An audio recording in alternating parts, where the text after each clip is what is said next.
Hi guys, makagala na naman kami. Dito kami ngayon sa Ayala Malls Vertis North para kumuha ng form, hindi para gumala. Hindi na sana ako pupunta dito. Ayan o, may pick up coffee pala dito. Siyempre, nag-McDonald's kami. Kasama ko nga pala si Wifey. Sobrang laki ng discount namin dito. Kaya sinulit talaga namin. Kaya mag-download na rin kayo ng app kasi 3 beses nyo pwedeng magamit. Ayan o, may mga pa-discount. Sayang din yan, diba? That's right. Laking discount. Dami namin kasabay nakapila, dala-dala yung phone nila dahil may ganito din sila.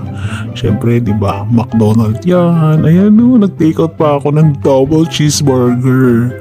Tapos napadaan kami dito sa tindahan ng gamis. Para akong bata. Na-excite ako kaya napabili ako. Okay.